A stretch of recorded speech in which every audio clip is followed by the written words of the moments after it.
একটু আগিয়ে আগিয়ে আসুন তো, অনেকটা দূরে বসে আছেন। এই সামনের দিকটা একটু আগিয়ে আসুন না বাবা।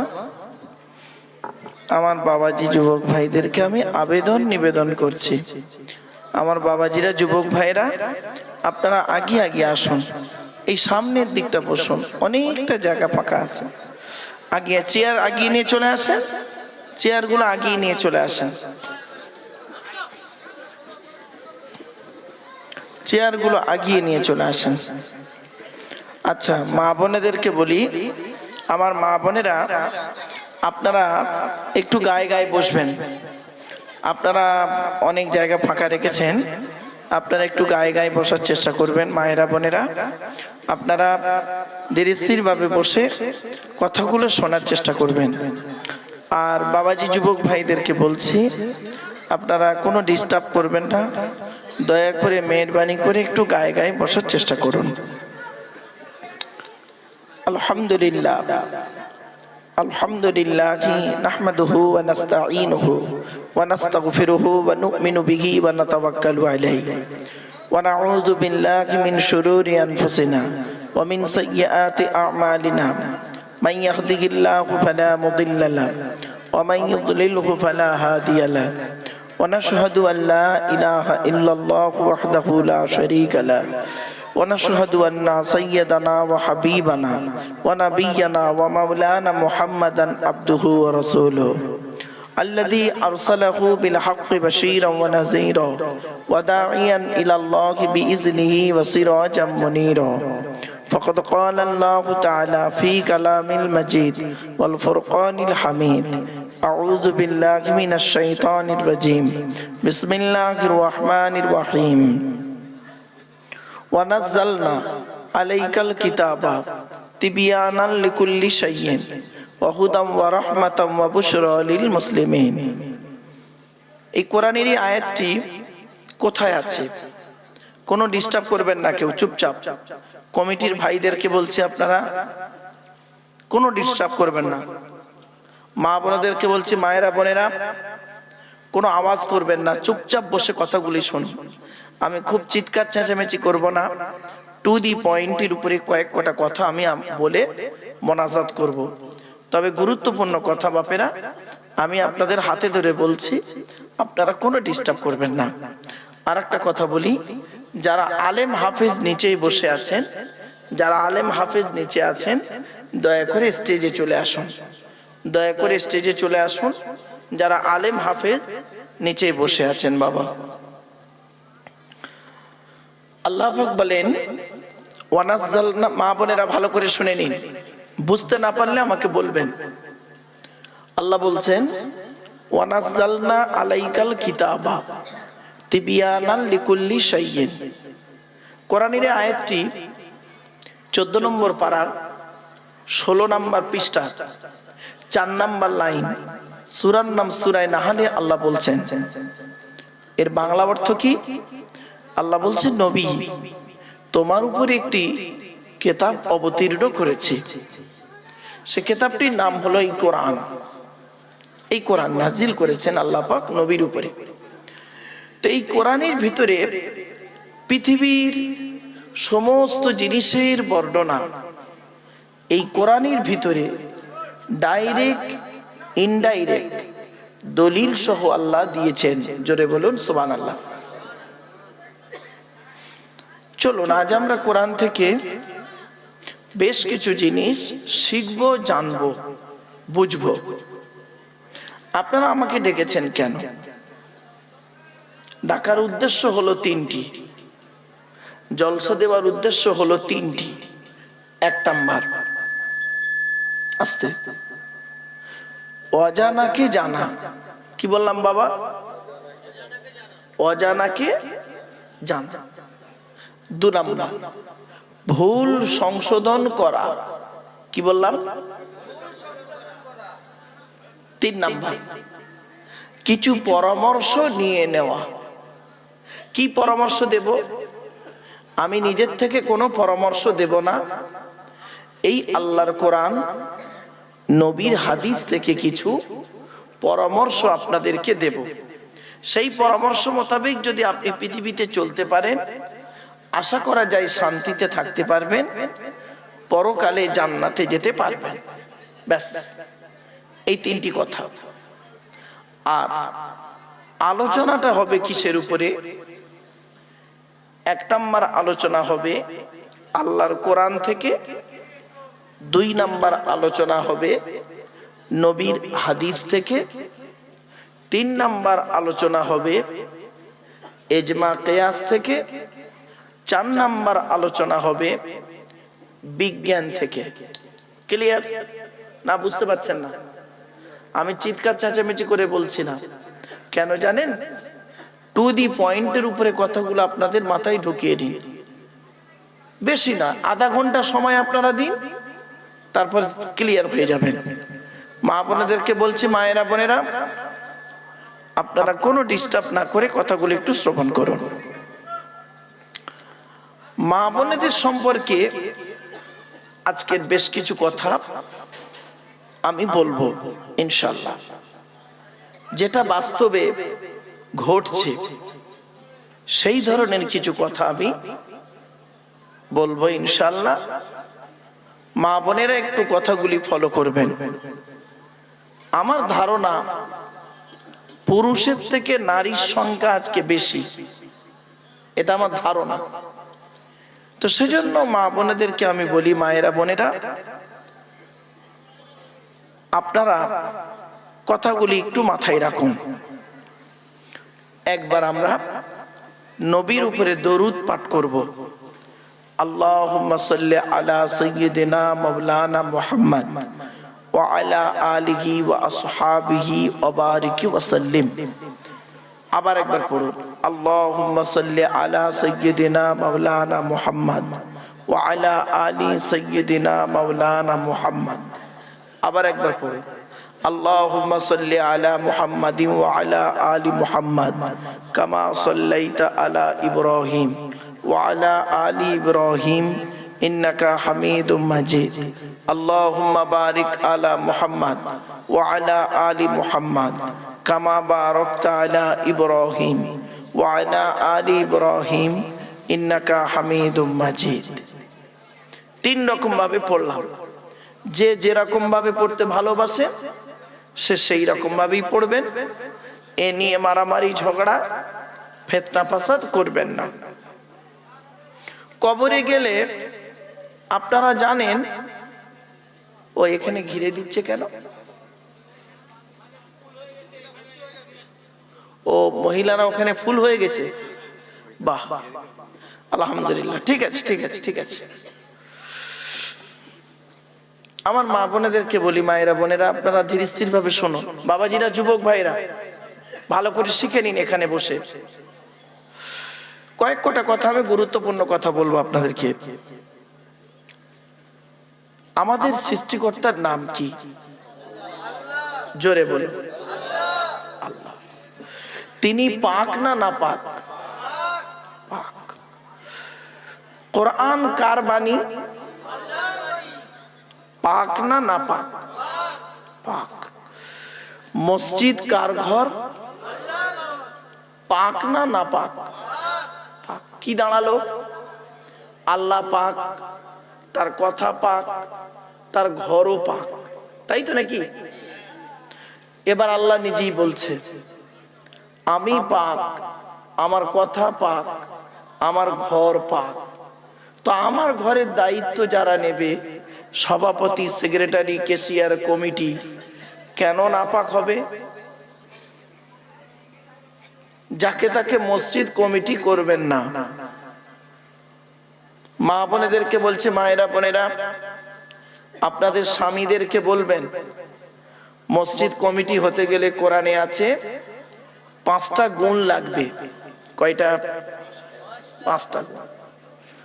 যাকে তাকে মসজিদ কমিটি করবেন না। আল্লাহ কোরআনে বলছেন, চলুন দেখি কোথায় আছে কোরআনে। 10 নম্বর পারার 8 নম্বর পৃষ্ঠা 6 নম্বর লাইন, সূরার নাম সূরা তাওবা, আয়াত নম্বর 18, আল কোরআন। আমি আয়াতটা পড়ছি, তারপর বাংলা মানে করে দেব, ক্লিয়ার। আল্লাহ বলছেন, ইন্নামা ইয়া'মুরু মাসাজিদাল্লাহ, আল্লাহ বলছেন মসজিদ তারাই দেখাশোনা করবে।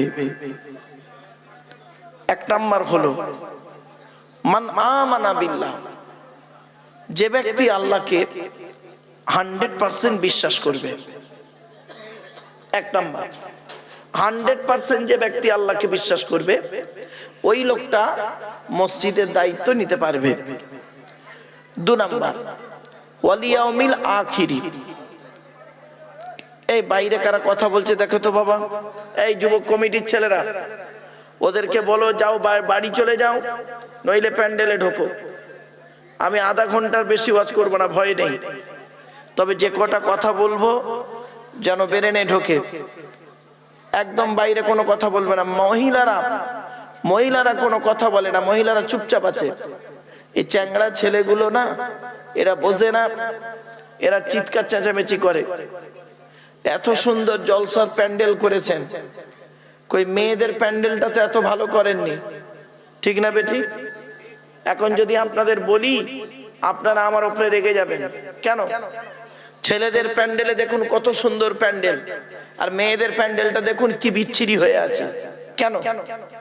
দেখা যাচ্ছে ছেলেরা বসনে বাইরে আড্ডা মারছে, কিন্তু মেয়েরা তারা প্যাকটাপ হয়ে বসে আছে। তাদের জন্য আলাদা করে আবার ঘর করতে হচ্ছে কেন? তাহলে যারা জলসা শোনে তাদের বসার জায়গা ভালো হয় না, আর যারা শোনে না বাইরে চেল্লাচিল্লি করে তাদের জন্য প্যান্ডেলটা ভালো করেন আপনারা। চলেন শোনেন। এক নাম্বার হলো আল্লাহ বলছেন 100% আল্লাহকে বিশ্বাস করতে হবে। 2 নাম্বার 100% কিয়ামতকে বিশ্বাস করতে হবে। 3 নাম্বার 5 ওয়াক্ত নামাজ আদায় করতে হবে। অনেক মসজিদের কমিটি কেশিয়ার আছে 5 ওয়াক্ত নামাজ পড়ে না, ঠিক না বেঠিক? সে মসজিদ কমিটি হয়ে যায়। খবরদার রাখবেন না ওকে, মসজিদ কমিটিতে রাখবেন না ওকে, মানা করে দিচ্ছি আজকে। ও লোক মসজিদ কমিটি হওয়ার যোগ্য নয়। ও নামাজ পড়ে না, মসজিদ কমিটি হবে? আপনারা তাকে কমিটি বানিয়ে দিয়েছেন, আল্লাহর কাছে ধরা খাবে। 4 নাম্বার হলো ওয়াতাজ যাকাত, যাকাত আদায় করতে হবে। যদি তার উপরে যাকাত ফরজ হয়, যদি গরিব হয় তাহলে যাকাত আদায় করতে হবে না। অনেক মসজিদের ব্যক্তি আছে দেখবেন, মসজিদের নামে জায়গা, মসজিদের নামে পুকুর, মসজিদের নামে গাছপালা, মসজিদের নামে দোকান আছে, মসজিদের নামে টাকা আছে, আত্মসাৎ করে খাচ্ছে, ঠিক না বেঠিক? হারাম হারাম হারাম। 5 নাম্বার হলো মসজিদ কমিটি ওই লোকটাই হবে ওয়ালাম ইয়াখশা ইল্লাল্লাহ, যে ব্যক্তি আল্লাহকে, আল্লাহ ছাড়া অন্য কাউকে সে ভয় করবে না, ওই লোকটা মসজিদ কমিটি হওয়ার যোগ্য ব্যক্তি। এই 5টা জিনিস যার মধ্যে থাকবে সেই লোকটা মসজিদ কমিটি হওয়ার যোগ্য ব্যক্তি। এবার আপনারা এখানে বসে বসে চিন্তা করুন, আপনার মধ্যে এই 5টা গুণ আছে কি নেই? বাড়িতে গিয়ে ভাববেন, বেশি বললাম না। এবার আসছি, মসজিদে যিনি নামাজ পড়ান তাকে আপনারা কি বলেন? ইমাম সাহেব। ইমাম সাহেবের মাইনে বেশি করে দেবেন। যে মসজিদে ইমামের মাইনে কম, ওই মসজিদের মুসল্লিদের নামাজ বর্তমান সময়ে আল্লাহর দরবারে কবুল হওয়া খুবই মুশকিল আছে। ছোট্ট একটা উদাহরণ দিচ্ছি, এই মা বোনেরা ভালো করে শুনে নিন। স্বামী স্ত্রী, ছেলে মেয়ে, পিতা মাতা, 6 জনের সংসার। সংসারে 6 জন খেতে বর্তমানে দ্রব্যমূল্যের বাজারে, যা বাজারের দাম, জিনিসপত্রের দাম, 6 জনের সংসার চলতে গেলে 1 মাসে কমসে কম কত টাকা লাগতে পারে বাবা? বলুন বলুন। 15,000। যদি 15,000 টাকায় আপনার সংসার না চলে, ইমাম সাহেবের সংসার 8,000 টাকায় চলে কিভাবে? ছি ছি ছি ছি ছি ছি ছি ছি, লজ্জা করে না আপনাদের? লজ্জা করে না? আপনার সংসার 15,000 টাকায় চলে না, তো ইমাম সাহেবের সংসারটা চলে কি করে, এই খেয়ালটা আপনারা রাখেন না? আমি হলাম আপনাদের সুখের দিনের বন্ধু, আর ইমাম সাহেব হলো আপনাদের সুখ দুঃখের বন্ধু, ঠিক না বেঠিক? আমি হলাম আপনাদের 2 ঘন্টার বন্ধু, ইমাম সাহেব হলো 365 দিনের বন্ধু, ঠিক না বেঠিক? আমাকে যদি এত আপ্যায়ন করেন, আমাকে যদি এত আপ্যায়ন করেন, এত ভক্তি শ্রদ্ধা করেন, তাহলে ইমাম সাহেবকে কেমন করা উচিত বিবেককে প্রশ্ন করবেন। কিছু মানুষ আছে দেখবেন ইমাম সাহেবের পেছনে লাগে, কিছু মূর্খ আছে জানে না, ইমাম সাহেবের পেছনে লাগে, মাথায় গিয়ে সমালোচনা করে। খবরদার করবেন না, যেটা বলার দরকার ইমাম সাহেবকে সামনাসামনি বলবেন। আর একটা কথা বলি, ইমাম সাহেবকে আপনারা রাখেন মুরগি জবাই করার জন্য, খবরদার নয়, খবরদার নয়, আপনারা ইমাম সাহেবকে মুরগি জবাই করাবেন না। এই মা বোনেরা, নিজেদের বাড়ির মুরগি নিজেরাই জবাই করবে। কি বলে জবাই করবে?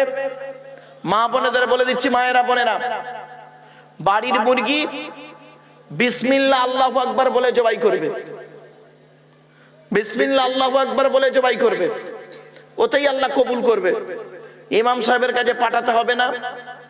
আর মুরগি জবাইয়ের জন্য ইমাম সাহেবকে রাখবেন না। এ মুসলমান কি করে জানেন? কি চিল্লাচ্ছে বলো তো ওখানে? এই কমিটির ছেলেরা কেউ নেই নাকি এখানে?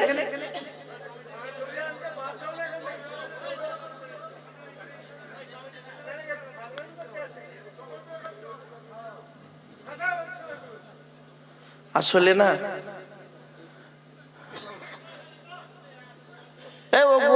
সরিয়ে দেন। খুব গুরুত্বপূর্ণ কথা বাবা, খুব গুরুত্বপূর্ণ কথা, কিন্তু এটা ভালো বাড়ি থেকে ভাববেন। মা বোনেদেরকে বলছি, মায়েরা বোনেরা, নিজেরা মুরগি জবাই করবেন, ইমাম সাহেবের কাছে পাঠাতে হবে না। তেল পোড়া পানি পোড়া নেবেন, এই মা বোনেরা নিজেরাই তেল পোড়া পানি পোড়া দেবেন। আমি শিখিয়ে যাচ্ছি, আমি বলিনি, নবীর একটা ছোট্ট ঘটনা তুলে ধরছি। এই ঘটনা থেকে শিক্ষা নিয়ে নিন। আল্লাহর নবীকে এক ব্যক্তি জাদু করেছিল। মা বোনেরা ভালো করে শুনুন, বাবাজিরা শুনে নিন। আল্লাহর নবীকে এক ব্যক্তি জাদু করেছিল। লোকটার নাম হলো লবিদ বিন আসিম। কি বললাম বাবা? হ্যাঁ, নবীকে জাদু করেছে। নবীর মাথার চুল নিয়ে 11টা গিরো বেঁধে বনি জারিকের কুয়ায় পাথর চাপা দিয়ে রেখে দিয়েছে। 11টা গিরো বেঁধে। নবীজির শরীর আস্তে আস্তে ভেঙে যাচ্ছে, নবীজির শরীর ভেঙে যাচ্ছে। কিছুদিন পর নবীজি দেখতে পাচ্ছেন নবীজি শুয়ে আছেন, ঘুমাননি, চোখ দুটো বন্ধ। পায়ের দিকে একটা ব্যক্তি এসছে, মাথার দিকে একজন ব্যক্তি এসেছে। পায়ের দিকের ব্যক্তিটা মাথার দিকের ব্যক্তিকে বলছে, ইনি কে? মাথার দিকের ব্যক্তিটি বলছে, ইনি মুহাম্মাদুর রাসূলুল্লাহ সাল্লাল্লাহু আলাইহি সাল্লাম। পায়ের দিকের ব্যক্তিটি প্রশ্ন করছে, এনার কি হয়েছে? মাথার দিকের ব্যক্তিটি বলছে, এনাকে জাদু করেছে। পায়ের দিকের ব্যক্তিটি প্রশ্ন করছে, কে জাদু করেছে? মাথার দিকের ব্যক্তিটি বলছে, লবিদ বিন আসিম জাদু করেছে। পায়ের দিকের ব্যক্তিটি প্রশ্ন করছে, কি নিয়ে জাদু করেছে? বলছে, এনার মাথার চুল নিয়ে 11টা গেরো বেঁধে বনি জারিকের কুয়ায় পাথর চাপা দিয়ে রেখে এসেছে। কি করে সারবে? মাথার দিকের লোকটা বলছে। নবী কিন্তু শুনছেন, ঘুমাননি, সব শুনছেন। মাথার দিকের লোকটা বলছে, ব্যক্তিটা বলছে, কোরআনের শেষ দুটো সূরা আছে, কুল আউযু বিরাব্বিল ফালাক, কুল আউযু বিরাব্বিন নাস। এই দুটো সূরাতে মোট 11টা আয়াত আছে। একটা করে আয়াত পড়তে হবে আর ওই চুলের গেরো খুলতে হবে, খোলা কমপ্লিট হবে, ওনার শরীর ভালো হয়ে যাবে।